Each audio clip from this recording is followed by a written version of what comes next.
Hello friends and dear student, एक बार फिर से आपका बहुत बहुत स्वागत है।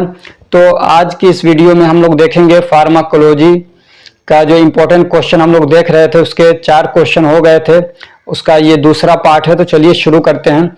सबसे पहला क्वेश्चन है, classify the drugs acting on I. उन दवाओं को क्लासिफाई करिए जो आंखों पे काम करती हैं। तो आपके सिलेबस में 3 तरह की दवाएं दे रखी हैं, और भी दवाएं हो सकती हैं, लेकिन 3 तरह की दवाएं यहाँ पे दे रखी हैं।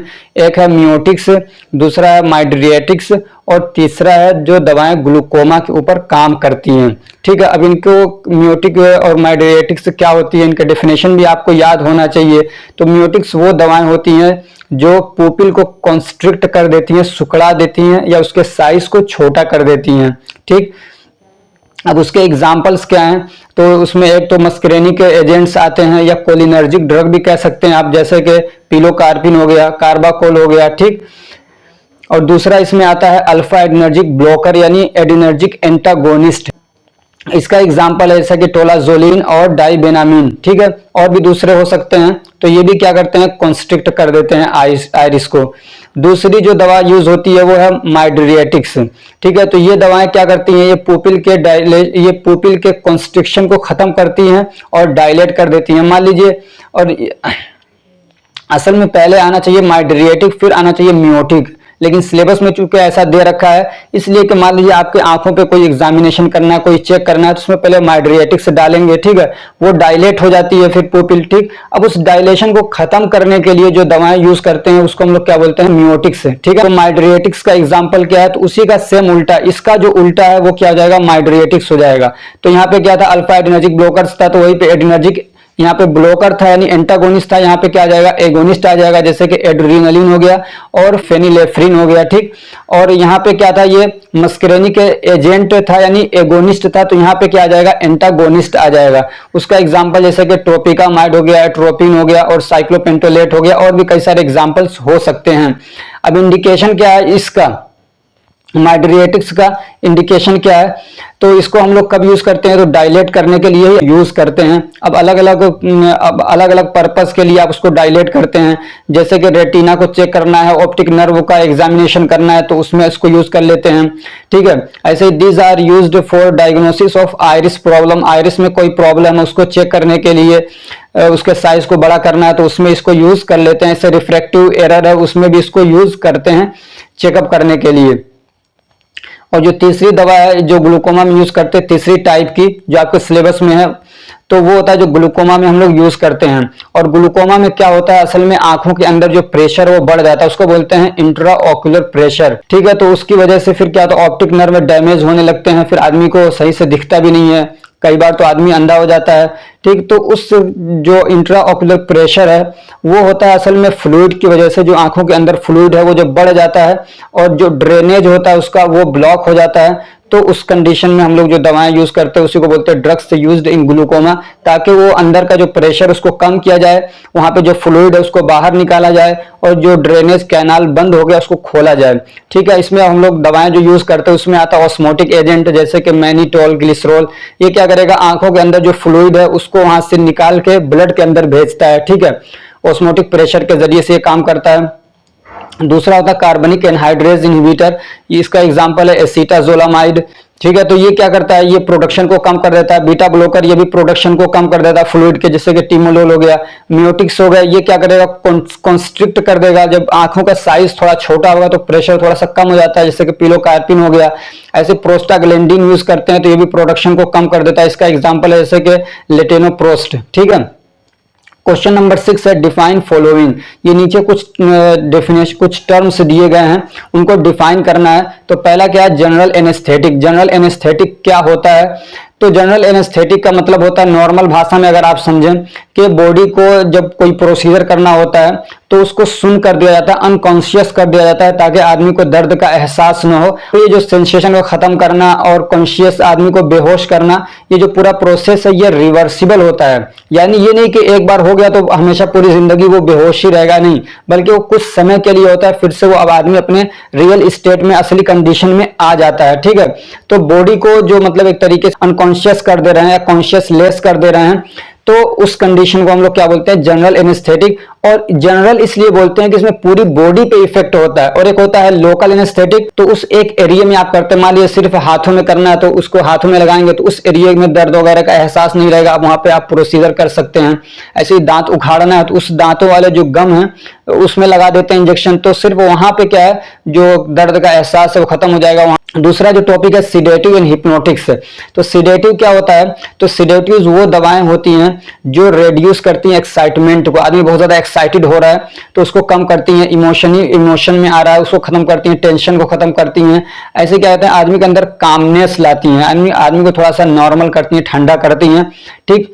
और जैसे एंजाइटी वगैरह है तो उसमें भी इन दवाओं को यूज किया जाता है। और हिप्नोटिक्स क्या होती हैं, यही जो सिडेटिव की जो दवाएं हैं उसी का डोज अगर बढ़ा दिया जाता है तो उसको हम लोग बोलते हैं हिप्नोटिक्स। तो ये आदमी को सुला देती है, जैसे कि नेचुरली आदमी सोता है ऐसी नींद आने लग जाती है आदमी को। मान लीजिए टेंशन हो रहा है, नींद नहीं आ रही है, तो अब जब ये दवाएं आप देंगे, सिडेटिव थोड़ा सा ज्यादा मात्रा में देंगे तो आदमी को नेचुरली स्लीप जैसा उसको नींद आएगी, ठीक है। और सिर्फ इतना फर्क है कि इसमें डोज कम होता है, इसमें डोज ज्यादा होता है। तीसरा है लेग्जेटिव। लेग्जेटिव वो दवाएं होती हैं जो कॉन्स्टिपेशन को खत्म करने के लिए यूज होती हैं। कॉन्स्टिपेशन यानी कब्ज हो जाता है, ठीक है, तो उसको दूर करने के लिए इस दवाओं को यूज करते हैं। ये क्या करती है, जो दवाएं होती हैं स्टूल को सॉफ्ट कर देती हैं, स्टूल को पू भी बोलते हैं, POO, तो उसको सॉफ्ट कर देती हैं। और कुछ दवाएं ऐसी होती हैं जो बाउल मूवमेंट को बढ़ा देती हैं, यानी पेरिस्टाल्टिक मूवमेंट को बढ़ा देती हैं ताकि आसानी से आदमी डेफिकेट कर सके, पास आउट कर सके स्टूल को, ठीक। तो वो होती है लेग्जेटिव। और परगेटिव क्या होती है, इसी के साथ में कभी पूछ लेता है, तो इसी लेग्जेटिव का जो क्या कहते हैं डोज है अगर उसको बढ़ा दिया जाए तो वो परगेटिव हो जाता है, ठीक है। उसमें आदमी फिर डायरिया वाले कंडीशन में चला जाता है, लूज मोशन हो जाता है, पूरा जो भी पेट के अंदर है, GIT के अंदर सब बाहर निकाल के बाहर कर देता है। और चौथा है एंटीहिस्टामिन। एंटीहिस्टामिन क्या होती है, the drugs prevent the action of histamines are called antihistamines और हिस्टामिन एंटागोनिस्ट। तो वो दवाएं जो हिस्टामिन के एक्शन को रोक देती हैं उसको हम लोग क्या बोलते हैं, एंटीहिस्टामिन बोलते हैं, या उनको हिस्टामिन एंटागोनिस्ट भी बोलते हैं। क्लासिफिकेशन क्या है, तो एक होता है H1 एंटागोनिस्ट, एक होता है H2 एंटागोनिस्ट, एक होता है H3 एंटागोनिस्ट, एक होता है H4 एंटागोनिस्ट। तो सबको अगर डिटेल में पढ़ना है तो आप डिटेल वीडियो जाके देख सकते हैं, अपलोडेड है, ठीक है, प्लेलिस्ट में जाके देख सकते हैं। लेकिन यहाँ पे हम लोग सबके बारे में नहीं पढ़ेंगे चूंकि टाइम कम है। तो H1 एंटागोनिस्ट क्या होता है, तो H1 एंटागोनिस्ट वो होता है जो H1 रिसेप्टर को ब्लॉक करता है, ठीक है, H1 रिसेप्टर को ब्लॉक करता है। अब उसका क्या फंक्शन होता है वो भी आप पढ़ेंगे कि H1 रिसेप्टर को अगर ब्लॉक करेगा तो क्या मतलब उससे फार्माकोलॉजिकल एक्शन आएगा। अब इसका एग्जाम्पल क्या है, तो ये इसको मतलब जनरेशन वाइज बांट रखा है। तो जो फर्स्ट जनरेशन है उसमें दवाएं आती हैं जैसे कि डाइफेनहाइड्रामिन, प्रोमेथाजिन हाइड्रोक्लोराइड हो गया। तो ये जो दवाएं हैं ये ब्लड ब्रेन बैरियर को क्रॉस कर जाती हैं, ठीक है। उसके बाद दूसरा जो सेकेंड जनरेशन इसमें आता है वो आता है सेट्रिजिन, लिवोसिट्रिजिन, ठीक है।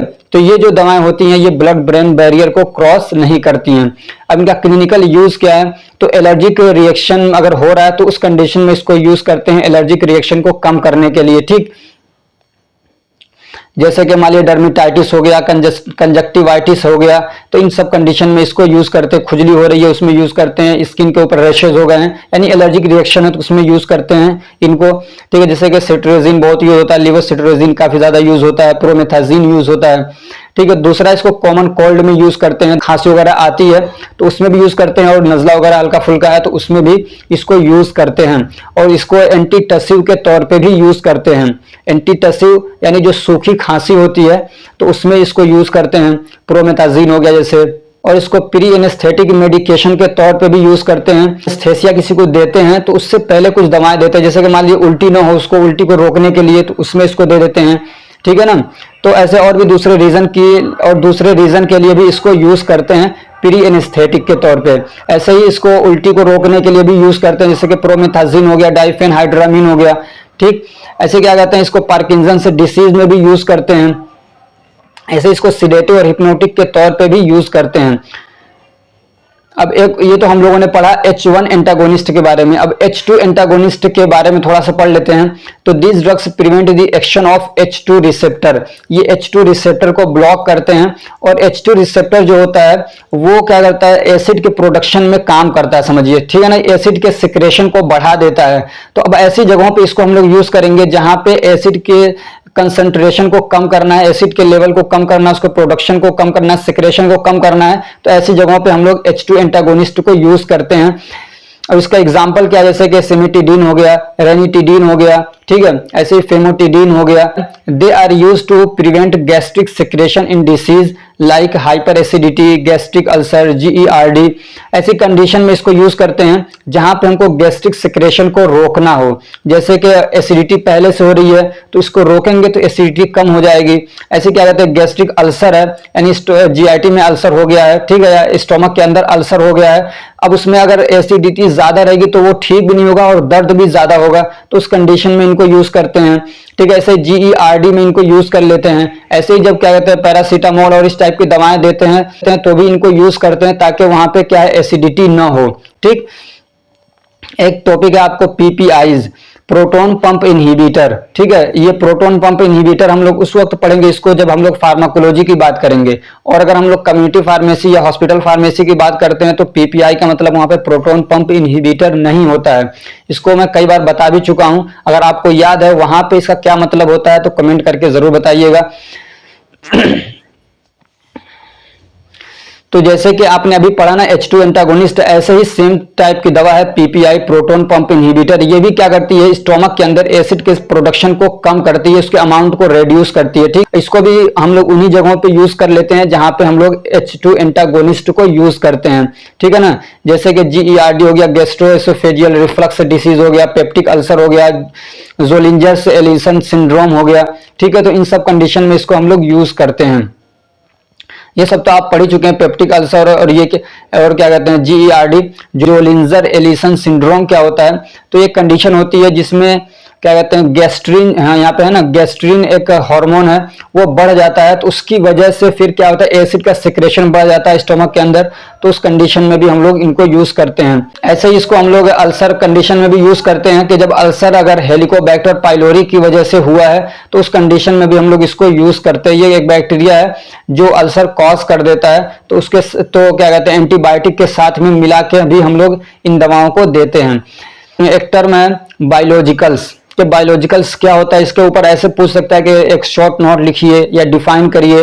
तो बायोलॉजिकल्स भी बोलते हैं इसको, बायो फार्मास्यूटिकल भी बोलते हैं, बायोलॉजिक्स भी बोलते हैं। तो ये ऐसे सब्सटेंस होते हैं या आप कह सकते हैं कि ऐसे मेडिकल प्रोडक्ट्स होते हैं जो कि लिविंग ऑर्गेनिज्म से बनाए जाते हैं। बायो आ रहा है ना, तो लिविंग ऑर्गेनिज्म से बनाए जाते हैं, या पूरा लिविंग ऑर्गेनिज्म ना हो तो उसका कोई कंपोनेंट यूज करके बनाया जाता है, जैसे कि वैक्सीन हो गया।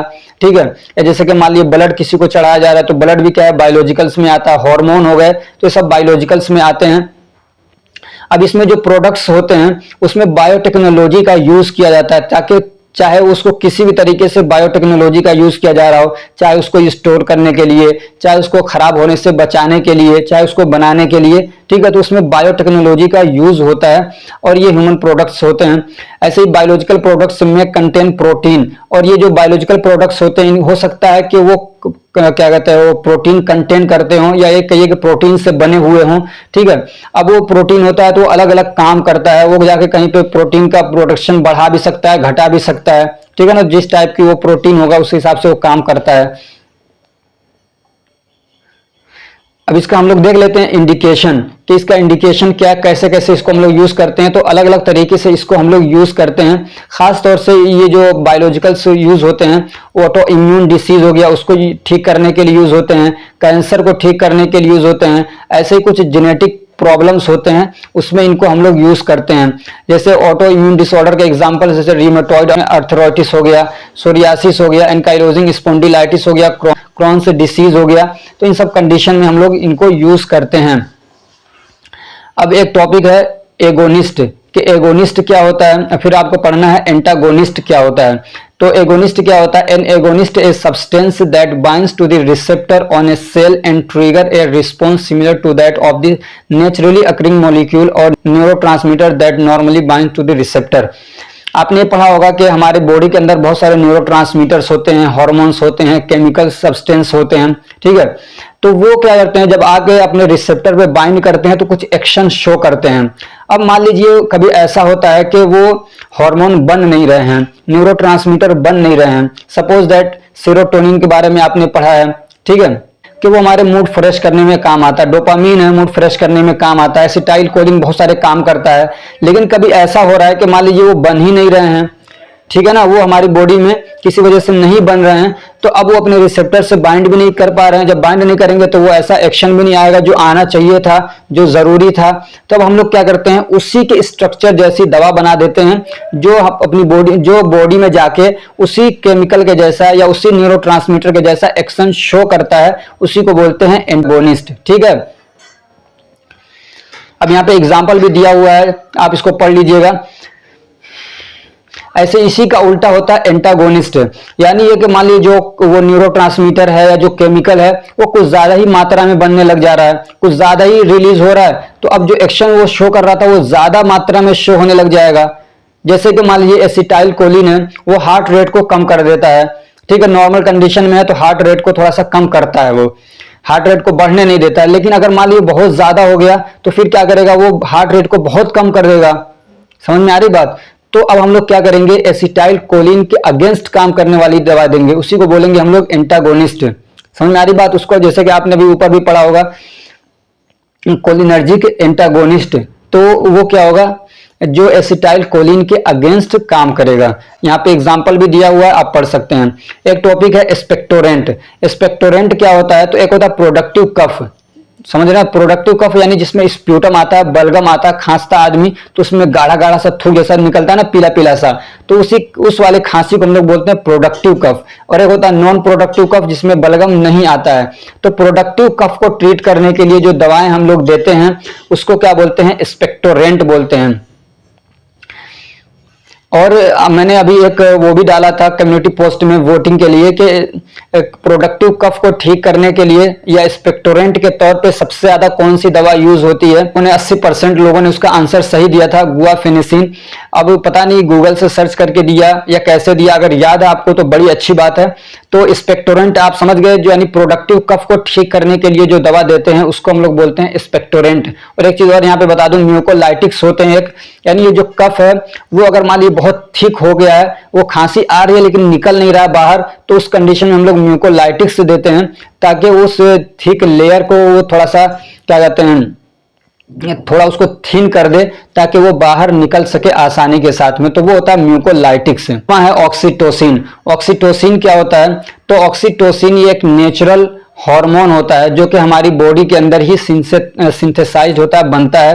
ठीक है, हाइपोथैलेमस पहले उसको बनाता है, फिर पिट्यूटरी के पास भेजता है। ठीक है, फिर उसको पिट्यूटरी ग्लैंड स्टोर करता है, फिर रिलीज करता है उसको ब्लड के अंदर। Oxytocin level increase at the time of child birth. और जब चाइल्ड बर्थ का टाइम होता है तो उस वक्त में ऑक्सीटोसिन का लेवल क्या होता है, बढ़ जाता है। ठीक है, और ये क्या करता है, कॉन्स्ट्रिक्शन कराता है। कॉन्ट्रेक्शन जब कराता है तो यूट्रस के अंदर भी कॉन्ट्रेक्शन होता है, तो फिर वहां पे चाइल्ड बर्थ में आसानी होती है। ठीक है, फिजियोलॉजिकल रोल क्या है, तो it increase the frequency and force of uterine contraction. ठीक है ना, यूट्रीन के कॉन्ट्रेक्शन का फोर्स को ये बढ़ा देता है, विच फैसिलिटेट्स चाइल्ड बर्थ, जो कि बच्चे की पैदाइश को क्या है, फैसिलिटेट करता है, आसान कर देता है। ठीक है, जब कॉन्ट्रेक्शन होता है तो यूट्रस में कॉन्ट्रेक्शन होता है तो बच्चा क्या है, आसानी के साथ में बाहर आता है। ऐसे क्या जाता है, ये ब्रेस्ट पे भी काम करता है। तो it helps in the milk production and ejection, तो ये मिल्क के प्रोडक्शन में काम करता है। ठीक है, उसमें हेल्प करता है और उसको बाहर निकलवाने में हेल्प करता है। ये कार्डियोवास्कुलर सिस्टम पे भी काम करता है, तो वहां पे क्या करता है, वेसो डायलेशन का काम करता है, यानी हमारे ब्लड वेसल्स को डायलेट कर देता है, तो उसकी वजह से क्या होगा, ब्लड प्रेशर डाउन हो जाता है। किडनी पे भी काम करता है, तो वहां पे क्या करता है, ये रिटेंशन ऑफ वाटर को बढ़ा देता है। वाटर के रिटेंशन को बढ़ाएगा तो ब्लड प्रेशर क्या होगा, थोड़ा सा बढ़ेगा। 7वां क्वेश्चन है, व्हाट इज एंजाइना। एंजाइना क्या होता है, and which drugs are used in angina, और कौन सी दवाएं हैं जो एंजाइना के अंदर यूज होती हैं। तो एंजाइना का मतलब होता है सीने के अंदर जो दर्द होता है उसी को बोलते हैं एंजाइना। लेकिन वो कोई भी दर्द हो उसको एंजाइना नहीं बोलेंगे, लेकिन असल में जो क्या कहते हैं, आपके हार्ट से रिलेटेड जो दर्द होता है उसको बोलते हैं एंजाइना। होता क्या है कि जो ब्लड का फ्लो है वो हार्ट के मसल्स तक कम पहुंचता है, ब्लड पूरी तरीके से पहुंच नहीं पाता है या बहुत कम पहुंचता है, तो जो उसकी नीड है वो पूरी नहीं हो पाती है जो हार्ट के सेल है, क्योंकि उनको तो हर वक्त काम करना रहता है। तो फिर जब उनकी नीड पूरी नहीं होती है, उनको ब्लड पूरा नहीं पहुंचता है, न्यूट्रिशन नहीं पहुंचता है, ऑक्सीजन नहीं पहुंचता है और वहां से वेस्ट वापस नहीं हटाया जाता है, तो फिर वहां पे क्या होता है, जो सेल हैं वो अच्छे से काम नहीं कर पाते हैं, वो उनका फंक्शन क्या होता है, उनका फंक्शन कमजोर पड़ने लगता है, फिर उसके बाद क्या होता है, दर्द होने लगता है।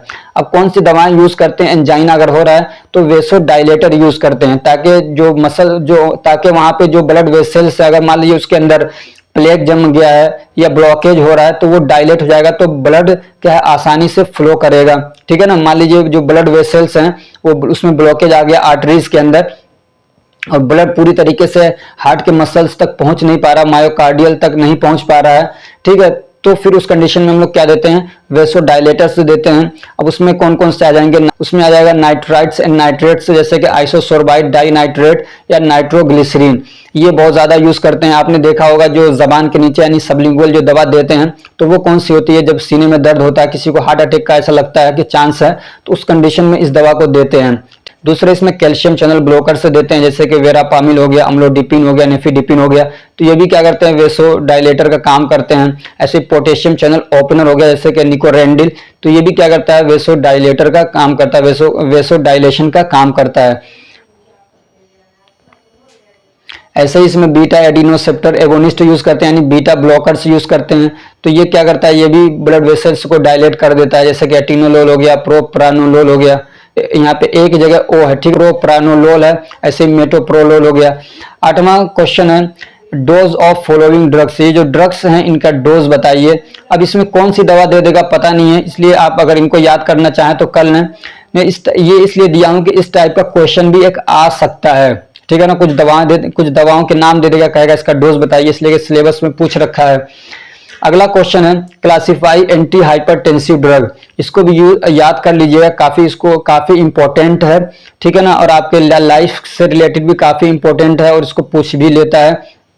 एंटी हाइपरटेंसिव ड्रग वो दवाएं होती हैं जो हाइपरटेंशन को यानी ब्लड प्रेशर को ट्रीट करने के लिए, नॉर्मलाइज करने के लिए यूज होती हैं। तो उसमें एक होता है डायूरेटिक, ठीक है ना, डायूरेटिक समझिए एक तरीके से फर्स्ट लाइन ड्रग के तौर पे यूज किया जाता है। अब ये कई तरीके के हैं, थायाजाइड्स हो गया, जैसे क्लोरथायाजाइड्स, हाइड्रोक्लोरथायाजाइड्स, ऐसे हो गया पोटेशियम स्पेरिंग डायूरेटिक्स, स्पाइरोनोलेक्टोन, अमीलोराइड्स, ये भी काफी ज्यादा यूज होता है स्पाइरोनोलेक्टोन, ठीक है। ऐसे लूप डायूरेटिक्स होता है, ये इसलिए कि ये पोटेशियम को बाहर नहीं निकलने देता बॉडी से, सोडियम को निकलने देता है, क्लोरीन को निकलने देता है, लेकिन पोटेशियम को नहीं निकलने देता है, और ये जो दो है ना ये सबको निकाल देते हैं। लूप डायूरेटिक्स हो गया जैसे कि फ्यूरोसिमाइड, बीमेटानाइड हो गया। ऐसे एंजियोटेंसिन कन्वर्टिंग एंजाइम इनहिबिटर भी यूज करते हैं, जैसे कि कैप्टोप्रिल, रेमिप्रिल, लोसार्टन, वलसार्टन। ऐसे क्या कहते हैं एडिनर्जिक जो ड्रग्स हैं वो भी यूज करते हैं, यानी जो ब्लॉकर्स हैं, अल्फा ब्लॉकर भी यूज होता है, बीटा ब्लॉकर यूज होता है, alpha and beta blocker use होता है, लेकिन ये बीटा ब्लॉकर ये ज्यादा यूज होता है, जैसे कि एटिनोलोल हो गया, प्रोप्रानोलोल हो गया, ये ज्यादा यूज होते हैं, ठीक है। उसके बाद कैल्शियम चैनल ब्लॉकर्स, वेरापामिल हो गया, अम्लोडिपिन हो गया, नेफिडिपिन हो गया, ये भी यूज होता है, ठीक है ना, ये काफी ज्यादा यूज होता है, इसलिए यहाँ पे स्टार भी मैंने लगा रखा है, ठीक। उसके बाद वेसो डायलेटर भी यूज होता है, जैसे कि हाइड्रोलाजीन। तो ये क्लासिफिकेशन आप याद कर लीजिएगा। 10वां क्वेश्चन है give the example of drugs used, कह रहे हैं कि उन दवाओं के एग्जांपल दीजिए जो इन बीमारियों में यूज होते हैं या इन कंडीशन में यूज होते हैं, या वो कंडीशन क्या है, नंबर वाइज में दे रहा हूं।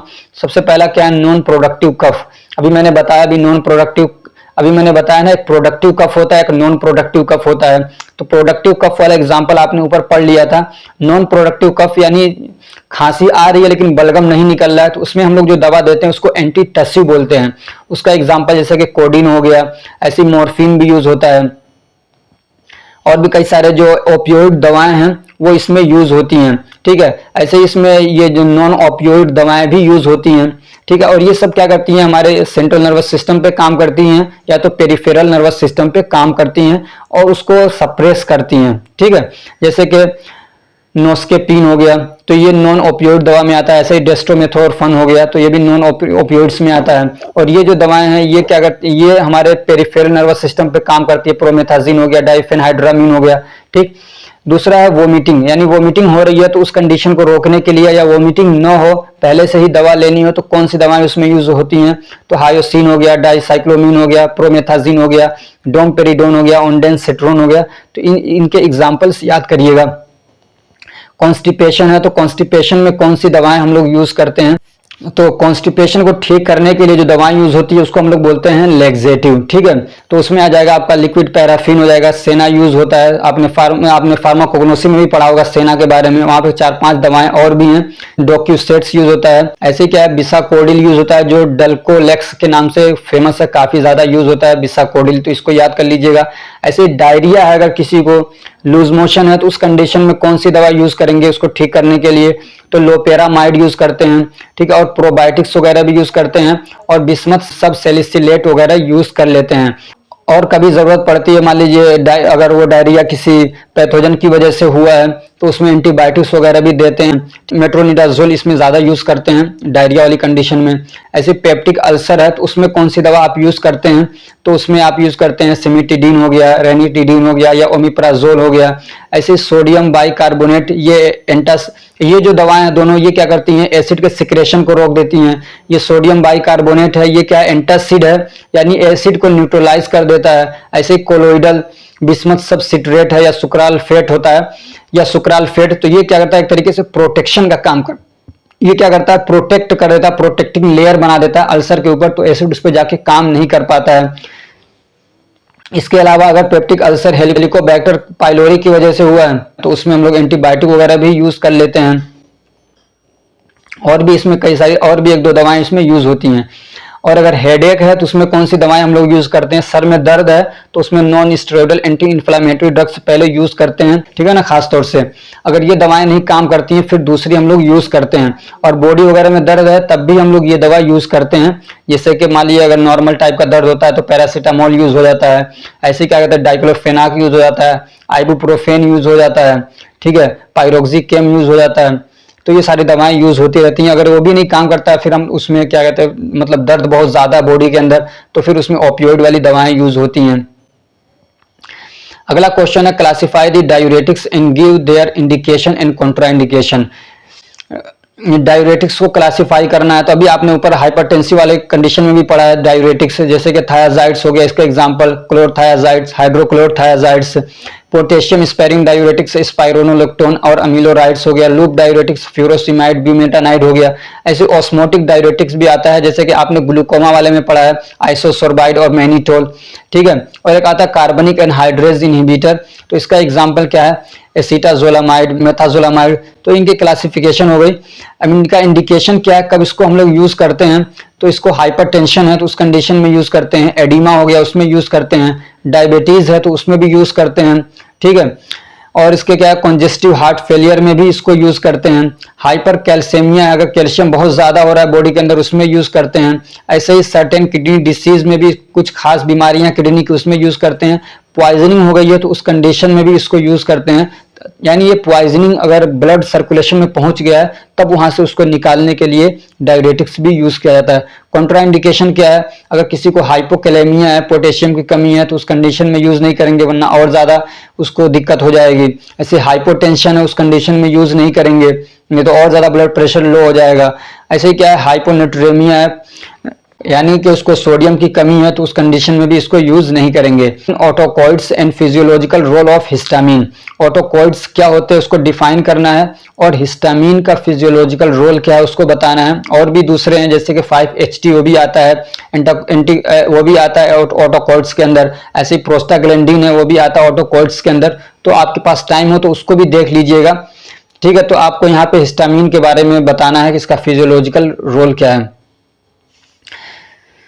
तो ऑटोकॉइड्स क्या होते हैं, तो ये केमिकल सब्सटेंस होते हैं और ये अलग अलग बॉडी के जो सेल होते हैं उनसे ये सीक्रेट होते हैं, निकलते हैं, प्रोड्यूस होते हैं और इनको लोकल हार्मोन बोला जाता है। यानी ये लोकल हार्मोन की तरह से काम करते हैं। जैसे हार्मोन होता है वो मतलब किसी ग्लैंड से निकल के आता है ब्लड के रास्ते से, फिर जाके किसी सेल, फिर जाके अपने रिसेप्टर से बाइंड करता है और फिर एक्शन शो करता है। ऐसे ही ये भी क्या है, एक तरीके से हार्मोन ही है समझ लीजिए, लेकिन ये किसी ग्लैंड से रिलीज होकर ब्लड के थ्रू नहीं आते हैं, बल्कि जिस जगह पे ये रिलीज होते हैं वहीं पे ये अपना एक्शन शो करते हैं। और इसका एग्जांपल क्या, जैसे कि हिस्टामिन हो गया, सीरोटोनिन हो गया, प्रोस्टाग्लैंडिन हो गया। अब इसका फिजियोलॉजिकल रोल क्या है, तो सेंट्रल नर्वस सिस्टम पे ये काम करता है, तो सेंसरी न्यूरॉन जो है उनको ये स्टिमुलेट कर देता है। ठीक है, और फिर उसकी वजह से और क्या कहता है ये feeling of itching and other sense को ये क्या करता है, बढ़ा देता है। ठीक, ऐसे ये कार्डियोवास्कुलर सिस्टम पे भी काम करता है, तो वहां पे क्या करता है, तो ब्लड वेसल्स को डायलेट कर देता है। ठीक है, ऐसे ही क्या कहते हैं, इंक्रीज परमिएबिलिटी ऑफ कैपिलरीज, जो कैपिलरीज होती हैं उनकी परमिएबिलिटी को बढ़ा देता है। यानी ये समझिए कि मान लीजिए कोई चीज ऐसी है जो कैपिलरीज को पार करके वहां से निकल नहीं पा रही है, अंदर घुस नहीं पा रही है, तो अब ये क्या करता है, उसको परमिएबिलिटी को बढ़ा देता है। तो अब वो जो चीज ऐसी थी जो नहीं पार हो पा रही थी, वो भी पार होकर अंदर चली जाती है। ऐसे ही इसको और क्या करता है, ये हिस्टामिन शॉक भी कॉज कर देता है कभी कभार। ठीक है ना, large amount of histamine causes too much vasodilation and causes death. अगर बहुत ज्यादा अमाउंट में हिस्टामिन किसी को मतलब दे दिया गया या बॉडी में बहुत ज्यादा रिलीज होने लगा, तो उससे क्या हो जाता है, बहुत ज्यादा वेसोडाइलेशन हो जाता है, फिर क्या होता है, शॉक हो जाता है, ब्लड की सप्लाई नहीं हो पाती, आदमी की डेथ हो जाती है। ऐसे ही क्या करता है, increase contraction force of heart, और हार्ट के कॉन्ट्रेक्शन फोर्स को भी ये बढ़ा देता है।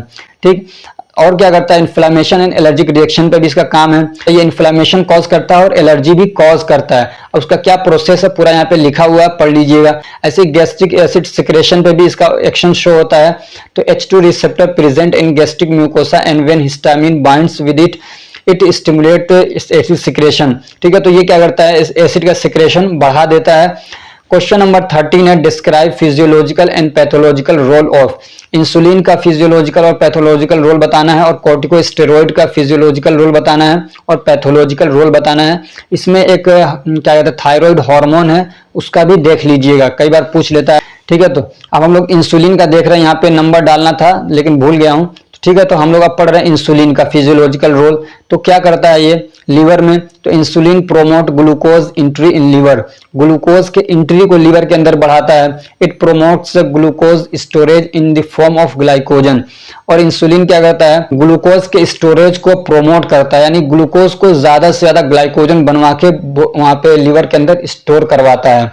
ऐसे क्या करता है, इट इनहिबिट्स ग्लूकोजेनोलाइसिस एंड ग्लूकोनियोजेनेसिस, यानी ग्लाइकोजन से ग्लूकोज बनने को रोकता है, और क्या कहते हैं, जो फैट और प्रोटीन है उससे भी ग्लूकोज बनने को रोकता है। इट इनहिबिट्स फॉस्फोराइलेशन, और ये क्या करता है, फॉस्फोराइलेशन को भी रोकता है। फॉस्फोराइलेशन क्या है, इसको डिटेल पढ़ना है तो आप जाके पढ़िएगा, 8वां चैप्टर का लास्ट बायोकेमिस्ट्री का, उसमें बहुत डिटेल्स इसको पढ़ाया, फॉस्फोराइलेशन क्या होता है। सिर्फ इतना याद रखिए कि क्या कहते हैं, एटीपी फॉर्मेशन में एक पूरा प्रोसेस होता है एटीपी फॉर्मेशन का, वहां पे फॉस्फोराइलेशन होता है। ठीक, अगला है in skeletal muscles. In skeletal muscles जो होते हैं उसमें भी एक काम करता है, तो वहां पे क्या करता है, it increase protein synthesis, protein के सिंथेसिस को बढ़ा देता है। ऐसे क्या, इंक्रीज ग्लाइकोजन सिंथेसिस, ग्लाइकोजन के सिंथेसिस को बढ़ाता है।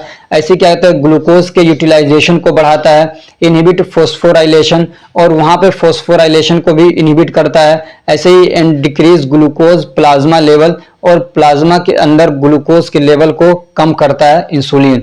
ऐसे एडिपोज टिश्यू में क्या करता है, तो वहां पे भी ग्लूकोज के एंट्री को बढ़ा देता है। ठीक है, ऐसे it increase triglyceride storage, triglyceride के स्टोरेज को बढ़ाता है। इनहिबिट लिपोलाइसिस, और लिपोलाइसिस को रोकता है, यानी फैट को, लिपिड को टूटने से रोकता है। जब वो टूटता है तो फिर उससे क्या होता है, ग्लूकोज आगे जाके बनता है, तो उसको रोकता है ये। And decrease plasma glucose level, और प्लाज्मा के अंदर ग्लूकोज के लेवल को कम करता है। अब पैथोलॉजिकल रोल क्या है इसका, तो लो सिक्रेशन ऑफ इंसुलिन और कंप्लीट एब्सेंस, अगर बिल्कुल सिक्रेशन, अगर क्या कहते हैं, जो इंसुलिन है उसका सिक्रेशन नहीं हो रहा है, कम हो रहा है, या बिल्कुल क्या है वो कम हो गया है, तो रिलीज तो हो रहा है लेकिन रेजिस्टेंस आ जा रहे हैं, वो काम नहीं कर पा रहा है इंसुलिन अपना, तो उसकी वजह से फिर क्या होगा, हाइपर ग्लाइसेमिया हो जाता है। ठीक है ना, क्या होगा, हाइपर ग्लाइसेमिया हो जाएगा, यानी समझिए ग्लूकोज का लेवल बढ़ जाएगा आपके ब्लड के अंदर। अब जब उसका लेवल बढ़ता है तो उससे कई सारी दिक्कतें क्रिएट होती हैं, डायबिटीज मेलाइटिस हो जाएगा, टाइप 2 हो जाएगा। ठीक है, मायोकार्डियल इन्फेक्शन हो सकता है, किडनी फेलियर हो सकता है। ऐसे क्या कहते हैं, ब्लड के अंदर लिपिड का लेवल बढ़ सकता है, हाइपरटेंशन हो सकता है। ऐसे क्या कहते हैं, alcoholic, non alcoholic fatty liver हो सकता है। एक तो अल्कोहल की वजह से फैटी लीवर होता है, ठीक है। लेकिन यहाँ पे बिना अल्कोहल पिए हुए भी आपको नॉन अल्कोहलिक फैटी लीवर हो सकता है, ब्लाइंडनेस भी हो सकता है, लॉस ऑफ विजन भी हो सकता है।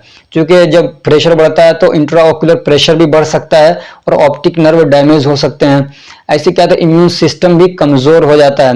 जो हमारे इम्यून सेल हैं, जब उनको ग्लूकोज ज्यादा मात्रा में मिलता है तो फिर वो क्या मस्त होकर सोते हैं। और अगर हाई लेवल होता है इंसुलिन का, अगर सिक्रेशन, इंसुलिन का सिक्रेशन ज्यादा हो जाता है तो क्या होगा, तो उसमें तो वो क्या इंडिकेट करता है, तो इसका मतलब ये है कि जो पैनक्रिया उसके अंदर कैंसर हो गया है, पैनक्रियाटिक कैंसर हो गया है। अब उसकी वजह से फिर क्या होगा, हाइपोग्लाइसेमिया हो जाएगा, ठीक है। And causes many of biological problems, और बहुत सारी दिक्कतें क्रिएट होने लगती है। आदमी को बहुत ज्यादा पसीना आएगा, बहुत ज्यादा भूख लगेगी, शेकीनेस होगा यानी कपकपाहट सी आ सकती है, नोजिया हो सकता है, वोमिटिंग हो सकती है, मेंटल कंफ्यूजन हो सकता है, ट्रेम्बलिंग ऑफ लिप्स हो सकता है, होठ कांपने लग जाते हैं, ऐसी ब्लड विजन भी हो सकता है। अब दूसरा है कॉर्टिकोस्टेरॉइड्स। तो कॉर्टिकोस्टेरॉइड क्या होते हैं, तो ये कॉर्टिकोस्टेरॉइड भी क्या एक तरीके से हार्मोन होते हैं जिनको हम लोग स्टेरॉइड हार्मोन भी बोलते हैं, और ये हमारे एड्रिनल ग्लैंड से रिलीज होते हैं, ठीक है। दो तरीके के मेनली होते हैं कॉर्टिकोस्टेरॉइड, एक होता है ग्लूकोकॉर्टिकॉइड्स और एक होता है मिनरलोकॉर्टिकॉइड्स। अब ये जो ग्लूकोकॉर्टिकॉइड्स है, इसको मतलब कभी कभार हम लोग कॉर्टिसोल भी बोल देते हैं, और इस वाले को एल्डोस्टेरोन भी बोला जाता है। अब इनके फिजियोलॉजिकल रोल क्या है, तो मेटाबॉलिज्म पे भी ये काम करते हैं, ठीक है। ये क्या करता है, ये ग्लूकोनियोजेनेसिस को बढ़ाता है, समझ। ऐसे ही क्या स्ट्रेस को भी ये मैनेज करता है। ये क्या करता है, ग्लूकोज का लेवल बढ़ा देता है ब्लड के अंदर, कोर्टिसोल का लेवल बढ़ा देता है, ठीक। तो उससे ये मैनेज करने की कोशिश करता है स्ट्रेस को। ऐसे ही एंटी इन्फ्लामेटरी एक्शन भी होता है, इम्यून सिस्टम को सप्रेस करता है, तो इन्फ्लामेशन को कम करता है, और फिर उसी के साथ में एलर्जिक रिएक्शन भी कम होता है। इसमें थोड़ा सा मिस्टेक हो गया, इट टू रिड्यूस, ये देख रहे हैं ना, ये वो इस टाइपिंग की मिस्टेक है, इलेक्ट्रिक रिएक्शन नहीं है, बल्कि ये क्या करता है, एलर्जिक रिएक्शन को सप्रेस कर देता है और करता है ये, और यहाँ सेपरेशन नहीं है, ये by suppressing the immune response, ठीक है। ऐसे क्या मिनरलोकॉर्टिकॉइड्स जो है यानी एल्डोस्टेरोन, वो क्या करता है, प्रोमोट्स सोडियम रीएब्जॉर्प्शन, ये किडनी से सोडियम के रीएब्जॉर्प्शन को बढ़ाता है। ऐसे क्या कहते हैं, पोटेशियम का एक्सक्रीशन को बढ़ाता है, पोटेशियम को बाहर निकलवाता है, और सोडियम के एब्जॉर्प्शन, रीएब्जॉर्प्शन को मतलब बढ़ा देता है, यानी उसको बाहर नहीं निकलने देता है। तो इस तरीके से ब्लड प्रेशर भी बढ़ सकता है इसकी वजह से। अब इनका पैथोलॉजिकल रोल क्या है, तो हाई लेवल ऑफ कॉर्टिकोस्टेरॉइड्स में कॉज कुशिन्स सिंड्रोम। अगर इसका लेवल बढ़ता है तो ये कुशिन सिंड्रोम कॉज कर सकता है। कुशिन सिंड्रोम में ओबेसिटी आ जाता है, हाई ब्लड प्रेशर भी हो सकता है, डायबिटीज एंड ऑस्टियोपोरोसिस, ये सारी चीजें आती हैं कुशिन सिंड्रोम के अंदर, ठीक है। अब ये कैसे बढ़ सकता है, तो अगर क्या कहते हैं, अगर आदमी कोई स्टेरॉइड अगर कोई आदमी स्टेरॉइड ले रहा है ज्यादा से ज्यादा तो वो भी बढ़ सकता है, या फिर क्या कहते हैं इन्फ्लामेशन वगैरह है बॉडी के अंदर तो भी ये बढ़ सकता है, या तो फिर हो सकता है कि एड्रिनल ग्लैंड के अंदर कैंसर वगैरह हो गया है तो भी इसका लेवल बढ़ सकता है। और लो लेवल है कॉर्टिकोस्टेरॉइड का तो उसको बोलते हैं हाइपोकोर्टिसोलिज्म, ठीक है।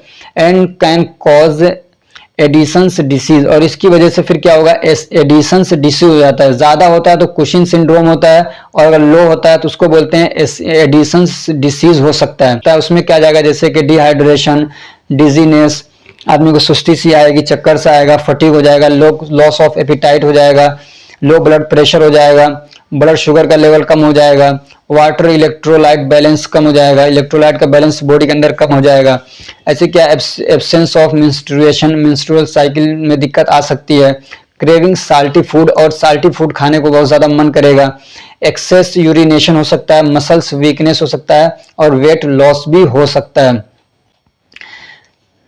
अब ये क्यों होगा, तो ऑटो इम्यून डिसऑर्डर की वजह से होगा, ठीक है। यानी एक रीजन ये हो सकता है कि एड्रिनल ग्लैंड को जाके डैमेज कर दे, यानी हमारा इम्यून सिस्टम खुद अपने सेल को मारने लग जाए, तो ये भी दिक्कत हो सकती है। या पिट्यूटरी ग्लैंड में कुछ दिक्कत आ गई है, ठीक है, तो ये दिक्कत हो सकती है, यानी लो लेवल हो सकता है कॉर्टिकोस्टेरॉइड का बॉडी के अंदर। 15वां क्वेश्चन है, discuss the basic principle of chemotherapy of infection. Infection हो गया, उसको इलाज करना है, या इन्फेस्टेशन दे दिया अगर यहाँ पे, तो दोनों की बात तकरीबन एक ही है, ठीक है। तो उस कंडीशन में हम लोग कैसे मतलब उसको ट्रीट करेंगे, यानी इन्फेक्शियस डिसीज को ट्रीट करने की बात हो रही है। बहुत सारी बीमारियां जो इन्फेक्शियस नहीं है तो वहां पे एंटीबायोटिक वगैरह हम लोग यूज नहीं करते हैं, लेकिन जो बीमारियां माइक्रो ऑर्गेनिज्म की वजह से होती है, इनको ट्रीट करने के लिए क्या बेसिक प्रिंसिपल है। सबसे पहले क्या है, डायग्नोसिस, यानी आपको लग रहा है कि ये बीमारी क्या है, कुछ इन्फेक्शन, ये इन्फेक्शियस डिसीज है, तो उसमें आप डायग्नोसिस कराएंगे कि किस टाइप की बीमारी यानी किस माइक्रो ऑर्गेनिज्म की वजह से है। उसके बाद आप उसका अंदाजा लगा लेते हैं, बैक्टीरिया है, वायरस है, कौन सा बैक्टीरिया है, तो उसके अकॉर्डिंग फिर दवा हम लोग देते हैं। तो फिर दूसरा क्या होता है, सिलेक्टिंग ऑफ ड्रग, तो फिर दूसरे नंबर पे हम लोग क्या करते हैं, दवा सिलेक्ट करते हैं, ठीक है ना। हमको पता चल गया कि बीमारी किस टाइप की है, कौन सा पैथोजन है, उसके अकॉर्डिंग फिर हम लोग दवा सिलेक्ट करते हैं। उसके बाद है frequency and duration of administration, यानी कि अब जो दवा है उसको आप देखेंगे कि इसका डोज कितना देंगे आप, और उसको कितना मतलब कितने समय के बाद देंगे और कितने दिनों तक इसको देते रहेंगे, ठीक है ना। एक तो मतलब 4 घंटे के बाद देना है, 5 घंटे के बाद देना है, और फिर कितने दिनों तक इसको देते रहना है, तो ये सारी चीजें भी उसमें देखना रहता है। लो डोज भी ना हो, अगर लो डोज होता है तो फिर उसकी वजह से रेजिस्टेंस कॉज कर सकता है वो पैथोजन, ठीक है, तो वो भी देखना रहता है। तो ये सारी चीजों को देखते हुए फिर उसका हम लोग इलाज करते हैं। ऐसे ही कंटिन्यू थेरेपी यानी acute infection treated for 5 to 10 days, और एक्यूट अगर क्या कहते हैं, अगर एक्यूट इन्फेक्शन है, ठीक है, तो उसको हम लोग 5 से 10 दिन तक एंटीबायोटिक्स वगैरह देते हैं, ठीक है। लेकिन अगर क्रोनिक कंडीशन है तो उसमें लंबे समय तक दवा चलती है, जैसे कि टाइफाइड हो गया या कहते हैं ट्यूबरकुलोसिस हो गया, प्रोफाइलेक्टिक केमोथेरेपी ऐसे करते हैं। यानी कभी ऐसा होता है कि अभी इन्फेक्शन है नहीं लेकिन लगता है कि हो सकता है, जैसे कि मान लीजिए ऑपरेशन वगैरह किया जा रहा है, तो उससे पहले भी इन दवाओं को दे देते हैं ताकि इन्फेक्शन ना हो। तो यहाँ पे समझिए हम लोग बात किसकी कर रहे थे, एंटीबायोटिक्स वगैरह की बात कर रहे थे। अगला क्वेश्चन है जो कि लास्ट क्वेश्चन है, write a note on sulphonamide. Sulphonamide क्या होता है उसके ऊपर एक नोट लिखना। मैंने आपको बताया था कि और भी जो कुछ इंपॉर्टेंट एंटीबायोटिक्स हैं, जैसे कि पेनिसिलिन हो गया, उस पर आप तैयार कर लीजिएगा, मैक्रोलाइड्स हो गया उस पर तैयार कर लीजिएगा, अमाइनोग्लाइकोसाइड्स हो गए उसको तैयार कर लीजिएगा।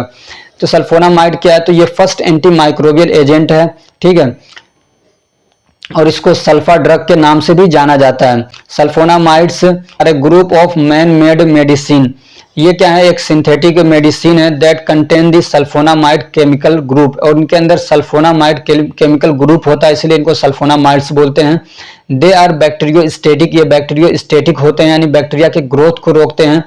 Many people use to term sulphonamide only for antibiotics, बहुत सारे लोग ये समझते हैं कि जो सल्फोनामाइड है वो क्या है, सिर्फ एंटीबायोटिक है, लेकिन क्या कह रहे हैं, however there are several non antibiotic sulphonamides, लेकिन बहुत सारे सल्फोनामाइड्स ऐसे हैं, यानी इनकी कैटेगरी में बहुत सारी दवाएं ऐसी हैं जो कि नॉन एंटीबायोटिक्स हैं, यानी इन्फेक्शियस डिसीज के अलावा और दूसरी जगहों पे भी उनको यूज करते हैं अलग अलग पर्पस के लिए। अब इनकी क्लासिफिकेशन पहले देख लेते हैं। तो एक होता है शॉर्ट टर्म जो कि मतलब 4 से 8 घंटा तक उसका एक्शन रहता है, जैसे कि अल्फा डायजीन हो गया। ऐसे एक होता है इंटरमीडिएट एक्शन शो करता है 8 से 12 घंटा, तो जैसे कि सल्फामेथोक्सोल हो गया, सल्फामोक्सोल हो गया। ऐसे एक होता है लॉन्ग एक्टिंग 7 दिन तक उसका एक्शन रहता है, जैसे कि सल्फाडोक्सिन हो गया, मेथोपायराजीन।